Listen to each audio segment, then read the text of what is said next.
저희가 제목을 웰컴 2014 경제기상도 이렇게 잡아봤는데 일단 시작은 웰컴은 아닌 것 같은데요. 그래도 이제 하루도 아니고요. 반일 정도 지났기 때문에 우리 경제 2014년도 어떤 모양새를 띨지 글로벌 경제 하에서 기상도를 한번 점검해보는 시간 가질 텐데요. 서강대학교 경제대학원의 김영익 교수 이 시간에 모셨습니다. 교수님 어서 오십시오. 네, 안녕하십니까. 자, 이제 증시가 정말 냉정하군요. 개장하자마자 우리나라의 양대 축이라고 할 수 있는 전기전자의 대표 삼성전자와 자동차의 대표 현대차가 4% 가까이씩 빠질 줄은 정말 모르고 시작을 했는데요. 자, 기상도가 이렇게 안 좋게 시작했습니다. 올해 어떤 이슈들이 글로벌 경제를 좌지할까? 이런 게 좀 궁금해지는데 어떤 게 있을까요? 세 가지쯤이라고 볼 수가 있는데요. 우선 그 미국 경제 테이퍼링이 어떻게 진행되느냐. 예. 미국 경제 작년에 정말 좋았었는데 올해도 작년만큼 좋을 것인가. 네.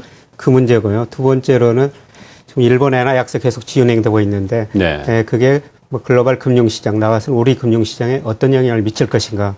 이게 두 번째일 것 같고요. 네. 세 번째는 작년에 선진국 경제는 회복됐는데 이머징 마켓 특히 아시아 국가들은 경제가 별로 안 좋았거든요. 네. 과연 올해 중국을 비롯한 이머징 마켓이 경제가 회복될 것인가. 예. 이런 것들이 올해 관심사가 아닐까 그렇게 생각합니다. 역시 우리 주변을 둘러싸고 있는 미국, 일본, 중국을 비롯한 신흥국 이 세 가지 변수가 어떻게 작용할지 이게 이제 가장 큰 것 같은데 먼저 양적 완화 축소 저희가 점검을 좀 해봐야 될 것 같아요. 양적 완화 축소가 사실은 이번 달부터 시작이 되는 겁니다.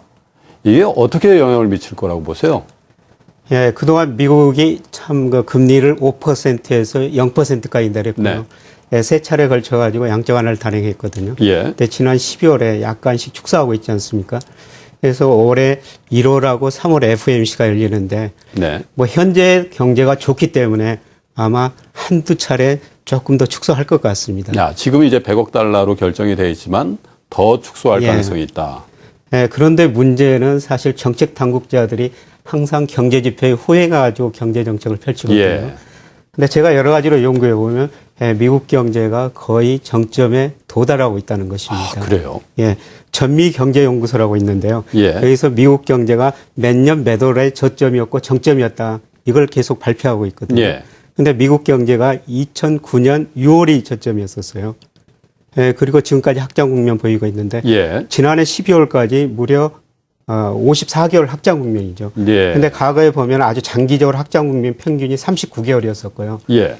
그 다음에 45년 이후로는 58개월입니다만은 어떻든 과거 경기 순환 주기에 보면은 경기 정점에 가까워지고 가고 있다. 예. 과거에 54개월 이상 경기 확장 국면이 지속될 확률이 18% 정도밖에 안 됩니다. 별로 안 돼요. 예. 그렇게 된다면은 미국 경제가 지금 경기 정점에 가까워져 가고 있다. 이렇게 볼 수가 있겠고요. 예. 근데 여기서 이제 문제는 사실 미국 주가죠. 네. 미국 주가 작년에 S&P 500 지수가 거의 30% 올랐더라고요. 다우 지수 기준으로 51번 사상 최고치를 경신한 거예요. 예. 근데 제가 보기에는 이 주가가 경기에 너무 앞서가고 있는 것 같습니다. 아, 너무 선행한다. 예. 우리가 개 데리고 산책하다 보면은 개가 주인 앞에 너무 앞지러 가다가 거리가 벌어지면 저 뒤돌아보고 그렇죠. 또 주인한테 하고 또 가는 것인데요. 네. 장기적으로 보면 S&P 500 주가 수익률이 GDP 성장률에 비해서 평균 4.1%포인트 높았거든요. 예. 근데 작년 보니까 이게 무려 26%나 더 높았습니다. 그러니까 강아지가 너무 먼저 갔군요. 예, 너무 갔죠. 예. 근데 왜 이렇게 너무 갔냐? 그동안 돈을 많이 풀었기 때문입니다. 유동성. 예. 사실 작년에 우리 경제도 좀 회복됐거든요. 네. 근데 우리 주가는 못 오르는데 미국 주가나 일본 주가 이렇게 오른 것은 돈을 많이 풀었기 때문입니다. 네. 근데 문제는 주가가 너무 앞질러 가고 있다는 것이죠. 예. 근데 과거 통계를 보면 경기가 정점을 치고 수축 국면에 접어들었을 때 10개월 동안 주가가 한 19% 정도 조정을 받았거든요. 예. 그래서 올 상반기에 저는 미국 경제 단기 순환상 경기 정점이 나타날 가능성이 높고 네. 이거를 반영해 가지고 지나치게 앞서갔던 주가가 좀 조정을 보일 시기가 올 상반기다. 이렇게 지금 보고 있습니다. 그러면 교수님. 네. 올해를 맞이하면서 우리가 어떤 전망들을 했냐면 글로벌 경기는 작년이죠, 이미. 작년보다 올해가 더 좋아질 거다. 왜냐하면 미국 경제가 이제 본격적으로 회복되기 때문에 그럴 거다. 이런 얘기들을 저희가 많이 했단 말이에요. 그래서 예. 우리 주식도 올해 상반기에 좋을 거다 이런 얘기를 했단 말이죠. 예. 전혀 상반된 말씀을 지금 하시는 거란 말이에요. 예, 제가 큰일 일반적으로 났는데요. 컨센서스하고는 다른 말씀을 큰일 드리고 났어요. 있는데요. 뭐 IMF나 대개 뭐 전문 기관들이 예. 작년보다 올해 더 경제가 좋다고 그렇죠. 말씀을 많이 하시죠. 예. 근데 제가 증권회사에서 한 20년 넘게 근무하면서 깨달았던 것은 컨센서스는 따르지 말자. 컨센서스하고 반대 행동을 할 때 돈이 되더라. 네. 그런 거였습니다. 사실 주가가 뭐 올해 좋고 경제가 좋다고 그렇게 전망했던 것은 현재가 좋았기 때문입니다. 네. 전망하는 사람들도 현재 위치에서 미래를 전망하기 때문에 현재가 좋으면은 미래에 대한 기대도 그만큼 높아질 수밖에 없습니다. 예. 그래서 작년에 미국 경제가 상당 부분 회복됐는데 그 회복된 바탕에서 전망하다 보니까 이런 거 좋은 전망들이 낙관적인 전망들이 나오는 것 같습니다. 그러나 제가 앞서 말씀드렸다시피 미국 경제는 이미 단기 순환상 경기 정점에 근접해 가고 있다. 예. 그래서 작년에 저 미국 주식 수익률이 높았다고 또 작년 통계 보고 올해 포트폴리오 구성하는 경우가 많거든요. 벌써부터요. 작년 연말에 지금 미국 다우지수나 이런 거에 추종하는 ETF 같은 거 지금이라도 좀 사야 되는 거 아니냐 이런 분들이 굉장히 많이 늘었더라고요. 예. 그거 말려야 되겠네요, 그러면. 예, 저는 말리고 싶습니다. 올 상반기에 미국 주가가 최소한 저는 한 15% 그 이상 조정받는다. 예, 조정을 받을 거라고 보고 있습니다. 예. 그때 가서 다시 미국 주식 살 생각을 해봐도 늦지 네. 않다고 생각하고 있습니다. 어쨌든 저희 벽두부터 그 어떻게 보면 한국판 그 닥터둠을 만났다 이런 느낌이 들 정도로 지금 조심스러운 시장 전망을 해주시는데 미국은 그렇고요. 유럽은 어떨까요? 유럽은 사실 작년에 바닥을 찍은 정도 뭐 그런 정도의 평을 받았는데 올해는 어떻겠습니까? 예, 유럽 경제는 서서히 나아지고 있다. 예. 예, 그 정도라고 보시면 될 것 같습니다. 예를 들어 유로 경제가 2012년에 마이너스 0.7, 예. 작년에 마이너스 0.4% 정도 성장한 거로 추정이 되거든요. 근데 올해 블룸버그 컨센서스 보니까 1% 성장이다. 뭐 마이너스 성장에서 벗어난 정도다. 이렇게 보시면 될 것 같습니다.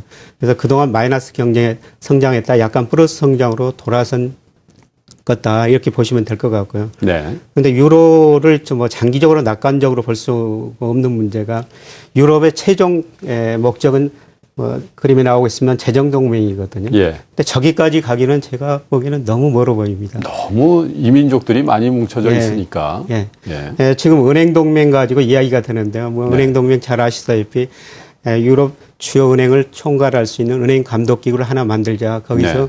각 은행의 예금을 유로화로 보장해 주자. 이런 이야기였지 않습니까? 예, 그동안 독일이 반대하다 이제 토론만 한번 해보자. 이 수준이거든요. 네. 예, 사실 유럽 사람들 그 정상회담도 많이 하고 재무장관 회담 많이 하는데 지나고 보면은 별로 결론도 남는 게 없고 없어요. 행동도 별로 없습니다. 예, 그래서 유로 경제는 작년보다는 좀 좋아진다. 근데 금융시장 전망할 때 저는 유로는 상수항 정도로 네. 놓고 전망하시면 좋을 것 같습니다. 유로 경제는 단기적으로 좋아졌다, 나빠졌다 이런 과정이 지속될 것이기 때문에 뭐 유로에다가 비중을 굉장히 높이 두고 그럴 필요는 경제나 없다. 금융시장 전망할 필요는 없을 것 같습니다. 뭐 좋아진다 하더라도 워낙 작년, 재작년 안 좋았던 기저효과 같은 것들 좀 있을 거고요. 예. 자, 그러면 다음이 어딘가요? 중국인데 예. 사실 그 연말에 저희가 대부분 얘기했던 게 미국이나 유럽, 일본은 이 선진국 그룹으로 해서 좀 좋아지고 중국이나 신흥국들은 여전히 좀 어려울 거다 이런 얘기를 많이 했단 말이에요. 그러면 중국은 어떻게 더 안 좋아진다고 보시는 건가요? 예, 우선 그 중국 경제에서 말씀드리면 이게 네. 고성장에서 성장이 한 단계 둔화되는 국면으로 가고 있다 이렇게 보시면 될 것 같습니다. 예, 중국 경제가 거의 30년 동안 정말 10%란 놀라운 성장을 했거든요. 그러게요. 예, 근데 경제 성장이 이제 7%대로 둔화되는 단계다. 이렇게 보시면 될 것 같고요. 근데 이렇게 경제 성장 둔화되면 무슨 문제가 발생하냐면은 공급 예. 보행 문제가 발생합니다. 예. 그러니까 고성장 때 기업들이 굉장히 많은 투자를 했는데 예. 수요가 뒤따르지 못하거든요. 그래서 성장이 한 단계 둔화되면은 기업이 부실해지고 은행이 부실해집니다. 예, 그리고 결국 구조조정을 한번 거쳐야 되죠. 네. 예, 중국이 그런 단계에 들어섰다고 볼 수가 있겠고요. 이걸 그 우리나라하고 한번 비교를 한번 해보겠습니다. 예, 주가하고 경제 성장은 장기적으로 밀접한 관계를 가지고 있는데요. 그렇죠. 초기에 경제가 아주 높은 성장을 했을 때 이때 주가가 한번 많이 오르죠. 예를 들면 우리나라 80년대라고 볼 수가 있습니다. 예. 예, 그때 우리 경제 10% 성장하고 주가도 거의 8배 가까이 올랐지 않습니까? 그렇죠. 그리고 88년 올림픽을 끝나고 성장률 10%에서 6.7% 안팎으로 둔화됩니다. 예, 경제 성장이 둔화되다 보니까 수요가 부족해가지고 우리나라 기업들, 은행들 부실해지면서 결국 IMF 경제위기를 겪었지 않습니까? 그게 이제 IMF의 원인이었던 예. 거예요. 중국이 2단계라고 보시면 될 것 같습니다. 계속 겁나는 얘기만 하세요. 예, 그래서 큰일 났습니다. 사실 뭐 2007년, 8년에 많은 금융회사들이 중국 관련 펀드 많이 모집했지 않습니까? 그랬죠. 예, 그게 지금도 고통인데요. 가끔 그 투자자들께서 그때 든 펀드 어떻게 해야 되냐. 예, 저한테 이렇게 질문을 많이 하시는데요. 예, 그럴 때마다 저는 몇 년 동안은 큰 희망 갖지 마십시오. 지금이라도 환매해라. 뭐 한매보다는 비중을 좀 줄이십시오. 이런 식으로 말씀하시는데요. 예. 말씀드리는데 이 부실 한번 처리하고 넘어가야 되거든요. 그래서 네. 우리가 97년 IMF 경제위기 겪으면서 그 부실을 처리하고 그랬지 않습니까? 그리고 나서 안정성장 국민에서 주가가 한 단계 올랐는데 저는 중국에 지금 부실이 계속 쌓이고 있는데 2017년 전에 이걸 한번 처리하고 넘어가야 된다고 생각합니다. 2017년. 예. 예. 우리가 IMF 경제위기 겪으면서 정말 외국인들 우리나라에서 돈 많이 벌어갔지 않습니까? 예를 들어서 론스타가 애한은행 사가지고 수조 원 벌어갔었고요. 예. 이거 뭐 돈 벌 기회였었죠. 그때 삼성전자 주가가 3만 원 안팎이었어요. 3만 원까지 갔었죠. 예, 그게 한때 뭐 150만 원까지 갔지 않습니까? 네. 예, 저는 2017년 전후에 중국에서 참 주식, 뭐 채권, 부동산을 싸게 살 수 있는 기회가 올 것이다. 네. 예, 물론 지금은 중국이 자본시장 별로 개방을 안 했는데요. 중국의 큰 목표 보면은 그동안 제조 강국에서 무역 강국에서 금융 강국으로 가자는 겁니다. 네. 이 사람들 목표는 위안화의 국제화거든요. 자본시장 자유할 수밖에 없습니다. 네. 아마 2017년 전후에 중국 가서 주식을 사든지 그때 가셔서 중국 관련 펀드 가입하시는 게 좋을 것 같습니다. 지금은 아니다. 네, 지금은 좀 말씀이시고. 기다리시는 게 좋을 것 같습니다. 자, 오늘 현대차 같은 주가가 정말 예상외로 4% 이상 빠지는 걸 보면서 뭐 우리 투자자 여러분들이 다 상상을 하실 수 있을 거예요. 원고의 엔저 상황이 되면은 어떻게 될까? 이 걱정을 벽두부터 하시게 되는 건데 일본 엔화를 비롯해서 일본 경제는 어떤 방향성을 띨까요? 아베노믹스 이거 과연 순탄하게 갈 수 있다고 보세요? 어떠세요? 예, 우선 아베노믹스는 잘 아시다시피 디플레이션을 한번 탈피해보자. 네. 그러니까 1990년 이후로 일본과 거품 경제가 붕괴되면서 물가가 계속 하락했지 않습니까? 예. 물가가 떨어지니까 사람들이 소비를 안 하죠. 예를 들어가지고 제가 이 노트북을 하나 사려고 생각하고 있는데 이게 2달 후에 더 떨어진다고 생각하면 꼭 필요하지 않다면 좀 기다리거든요. 예. 근데 2달 후에 살라고 또 가봤더니 또 떨어진다고 생각하면 또 안 사죠. 그래서 일본 소비가 안 되고 일본 경제가 참 오랫동안 어려웠었는데요. 네. 그래서 일본이 이 디플레이션 탈피해보자, 물가를 2%까지 한번 올려보자 그런 계획이지 않습니까? 그래서 사실 작년에 정말 엄청난 통화를 풀었고 그래서 일본 주가 60%까지 올랐는데요. 근데 올해 전문가들이 보니까 일본 소비자 물가가 한 2.4%까지 보고 있습니다. 예, 상승을. 예. 그러면 어느 정도 소비는 되겠죠. 근데 문제는 뭐냐면은 소비자 물가가 2.4% 된다면은 이 금리가 오를 수밖에 없거든요. 예. 지금 국채 수익률이 0.7% 안팎입니다만 10년짜리가 물가가 2.4% 된다면 최소한 국채 수익률이 1.5% 이상 갈 겁니다. 예. 그러게 되면은 일본 GDP 대비 정부 부채가 지금 230%가 넘었지 않습니까? 예. 정부가 국채 발행해가지고 그 이자를 줘야 되는데 이자로 세금 걷어들인 돈의 대부분이 나가버리거든요. 네. 막말로 일본 정부가 공무원한테 월급 줄 능력도 없게 된다. 네. 이런 문제가 대두할 것 같습니다. 예, 그래서 일본 이거 아베노믹스가 성공할 것인가 쉽지 않아 보이고요. 회의적이시다. 예. 예, 그리고 뭐 이런 상황으로 가면 엔화가 계속 약세로 갈 수밖에 없죠.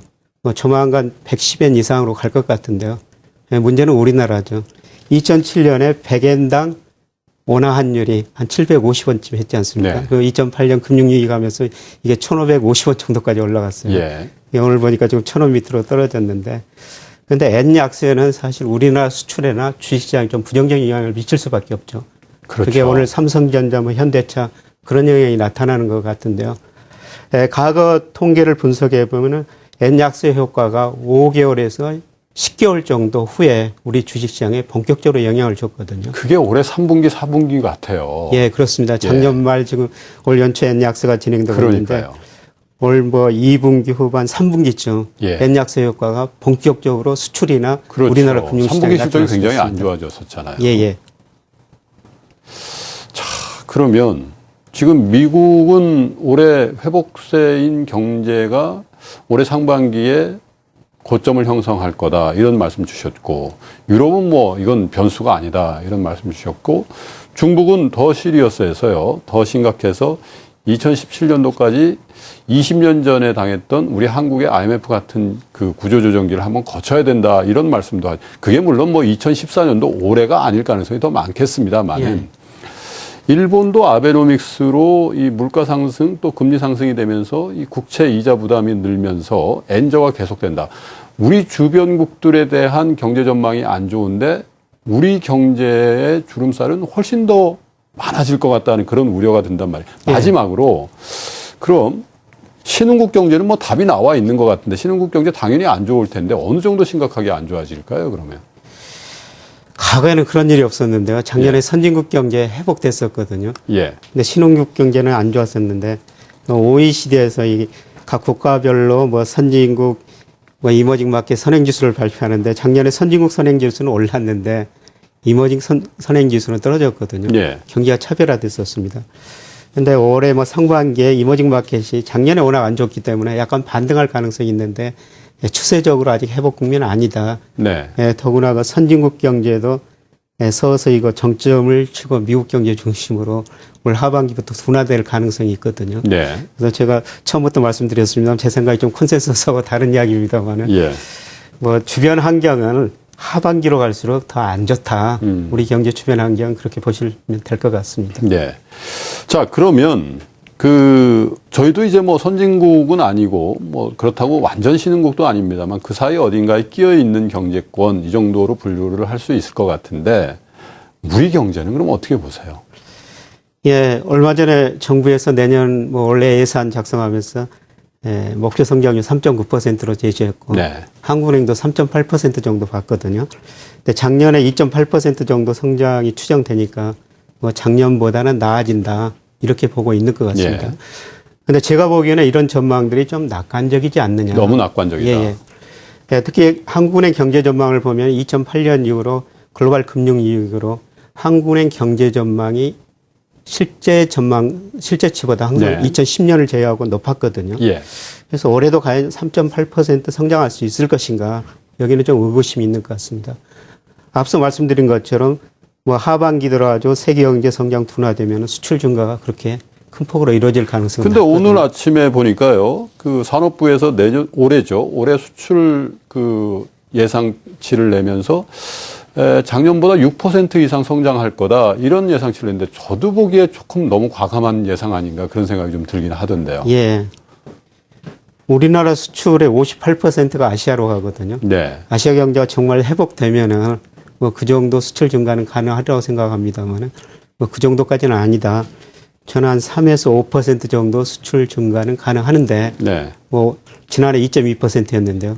뭐 6, 7% 가기는 쉽지 않다 이렇게 보고 네. 있고요.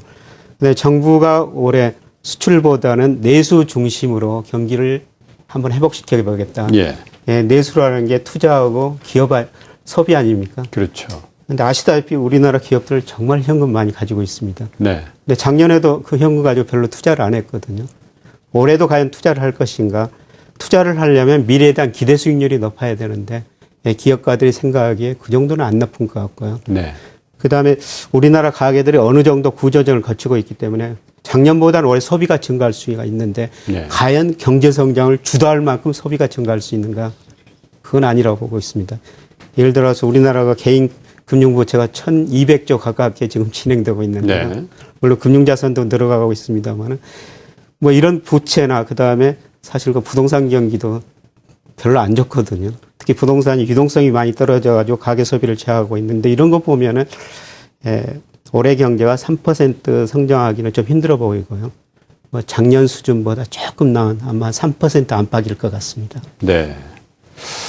자, 뭐 내수 중심, 내수라는 게 결국 소비가 진작이 돼야 내수가 사는 건데, 기업들이 그 작년이나 올해나 투자를 안 하면 일자리 그만큼 안 만들어지고 또 월급 그만큼 안 오를 테니까 서민들 주머니가 비어 있을 텐데 소비가 늘 가능성이 별로 없어 보일 수도 있다 이런 생각도 좀 걱정스럽게 듭니다만은 자 그러면 어떻게 해야 됩니까 교수님?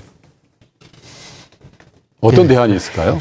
참 어려운 질문이지 압니다만은 한번 드려보겠습니다. 저는 정책 당국자들한테 좀 드리고 싶은 말씀이 네. 생각을 좀 바꿔야 된다.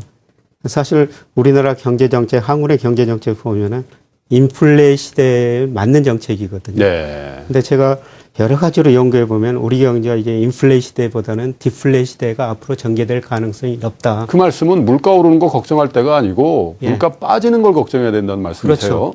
예를 들어 가지고 지금 한국은행이 앞으로 소비자 물가 목표를 2, 3년 2.5에서 3.5%로 잡고 있지 않습니까? 예. 근데 작년에 소비자 물가 상승이 1.3%였어요.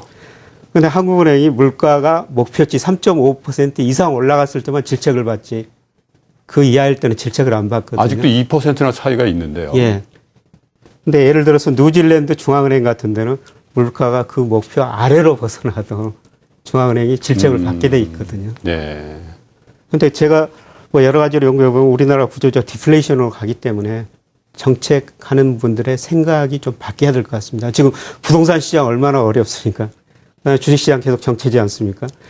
가끔 제가 투자자를 만나보면은 정말 그 돈이 안 불어난다. 네. 주식에도 부동산에도 돈이 안 불어가고. 은행에 가면 세금 내면 그냥 그 자리고요. 예. 그만큼 우리 경제가 이제 저성장 국면으로 들어서고 디플레이션 시대가 앞으로 가깝게 오고 있다는 것입니다.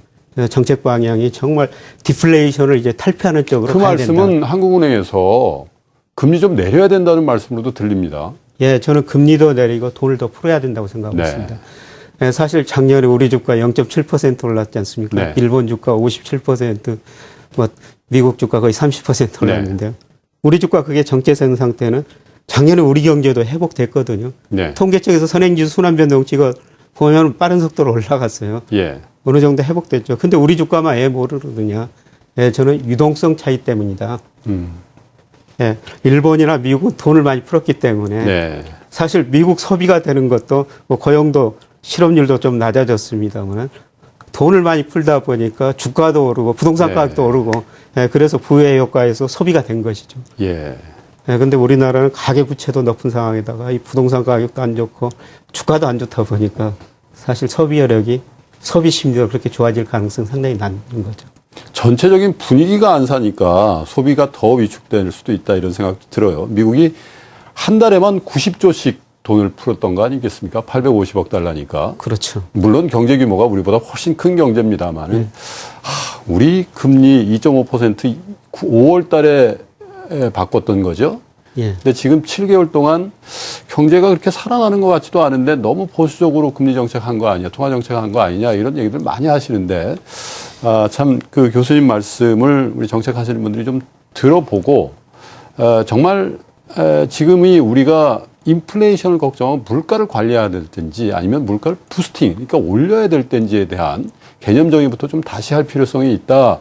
이런 말씀을 들리는데 조금 좀 범위를 축소시켜서요. 아무래도 우리 시청자 여러분들이 올해 시장이 어떻게 될까 또 제일 걱정스럽기도 하고 제일 궁금해 하실 것 같은데 대체적으로 그 교수님 전망에 의하면 주가도 좀 안 좋을 것 같단 말이에요. 어떻게 보세요? 우리 주가가 추세적 상승 국면은 아니다. 예를 들어서 뭐 정책 당국자들이 많이 변하면 제 생각도 달라질 수가 있습니다만 이런 현 경제, 현 상태에서는 주가 추세적 상승은 아니다. 이렇게 보고 있습니다. 계속 박스권이다. 그래서 사실 이런 거 기간에 따라 가지고 비중 조절이 상당히 중요한 시기다. 이렇게 볼 수가 있는데요. 뭐 오늘 주가 많이 떨어지게 시작하고 있습니다만 사실 그 연초 5일 주가가 그의 주가를 결정하는 경우가 90%인데요. 뭐 오늘 보니까 올해도 별로 주가가 안 좋을 것 같다. 이렇게 생각할 수가 있습니다. 근데 물론 그 단기적으로 보면은 뭐 저는 이런 주가가 1월 중순까지 좀 더 조정을 거칠 수가 있습니다만 한 번 상승 국면은 남아있다고 보고 있습니다. 그래서 아마 2월, 3월 가면서 한 번 오를 텐데요. 이게 추세적인 상승이 아니고 박스권 상단에 가는 상승이다 이렇게 보고 있고요. 특히 2분기에는 참 리스크 관리를 잘 하셔야 될 것 같습니다. 1분기가 연중 고점이 될 가능성이 많다 이런 말씀이신데 그러면 지수, 그러니까 코스피가 지금 1980포인트 선인데 지수 기준으로 반등을 하면 어느 정도까지 반등을 주고 조정 국면 혹은 하락세로 다시 반전이 될까요? 네, 우리 주가 역사적 고점이 2230이었었거든요. 네. 뭐 저는 1분기에 그 근처까지는 한번 갈 수가 있다. 그러면 지금부터도 20% 이상 큰 폭으로 오르는 겁니다. 10% 정도죠. 예, 2200. 그런가요? 예, 예. 지금 2000 가까이니까 2200 정도 가면 한 10% 네. 정도.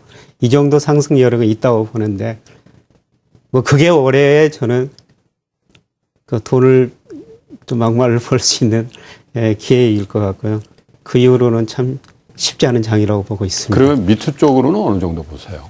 예, 밑에는 뭐 1850 근처까지 뭐 그 이하로도 떨어질 수 있다. 이렇게 그게 좀 보고 2분기, 있습니다. 3분기, 4분기 중에 어느 분기에 가장 저점을 형성할 가능성이 많다고 보시나요? 2분기에서 3분기 중반 정도가 뭐 올해 저점이 나타나지 않을까 그렇게 생각하고 있습니다. 예. 그러니까 주식 하시는 분들은 수익을 내려면 1분기에 정말 열심히 돈을 버셔서 리스크 관리를 잘 하셔야지만 3분기 정도 가서 다시 한번 주가가 반등할 때 다시 주식 투자할 기회가 한 번 정도 더 올 거다 이런 말씀으로 들리는데요. 이런 의미에서 저는 그 헤지 펀드가 최근에 조금씩 그 인기를 끌어가고 있습니다만 이게 주가 추세 상승이라면 그냥 주식사가 좀 묻어주는 게 정답이죠. 예. 물론 일부 종목은 뭐 추세적으로 올라가는 종목이 있는데요. 대부분의 종목은 안 그럴 거라는 겁니다. 그래서 이렇게 주가가 계속 등락을 거듭하는 이런 과정에서는 저는 헤지펀드가 상당히 중요하다. 그래서 뭐 리스크 관리를 잘하는 헤지펀드에 조금씩 관심을 가져야 될 거로 생각하고 있습니다. 이 김영익 교수님께서 원래는 정말 유명한 리서치 센터장이셨고 또 그 투자 회사의 CEO까지 하신 걸로 제가 알고 있는데 이제 학교로 돌아가시고 연구자로 돌아가시니까 훨씬 더 시장에 대해서 어떻게 보면 냉정하다. 냉정하게 보고 계시는구나. 그런 느낌이 좀 드는데. 예, 증권사 리서치센터장 할 때는 사실 나쁘도 나쁘다고 말할 수가 별로 없었죠. 솔직한 심정이시죠? 예, 제가 주가 전망을 오래 하다 보니까 주가가 오른다고 했을 때 떨어지면 투자자들이 별로 욕을 안 하시는데요. 근데 떨어진다고 했는데 올라버리면은 네. 용서를 안 해주시거든요. 네. 예, 그래서 뭐 사실 증권회사 있으면서 떨어진다는 말을 쉽게 할 수가 없었는데 지금 뭐 밖에서 객관적으로 좀 말씀을 드리고 싶습니다. 알겠습니다. 시청자 여러분, 오늘은요, 서강대학교 경제대학원의 김영익 교수 모시고요, 2014년도 글로벌 경제 기상도를 그려보면서 우리 경제와 우리 증시에 대한 전망을 해봤는데요. 저희가 듣고 싶었던 얘기는 안 나왔습니다. 올해 주가가 좋을 것 같습니다. 글로벌 경제, 우리 경제 다 순탄하게 진행될 것 같습니다. 이런 얘기는 안 나왔습니다. 글로벌 경제도 좀 어려워질 것 같고 우리 증시도 1, 4분기 때 수익을 내지 않으면 2, 3, 4분기로 가면서 더 어려워져서 리스크 관리 입장에서 더 충실하게 해야 될 시장이다 이런 말씀을 주셨는데요. 전망이라는 건 보수적일 수도 있고 조금 더 확장적일 수도 있습니다만은 1년 내내 김영익 교수님께서 주신 전망을 저희가 한번 보면서요. 또 리스크 관리에 좀 지침으로서 사용하면 어떨까 그런 생각을 해보고 이 순서 마치겠습니다. 교수님 감사합니다. 네, 고맙습니다.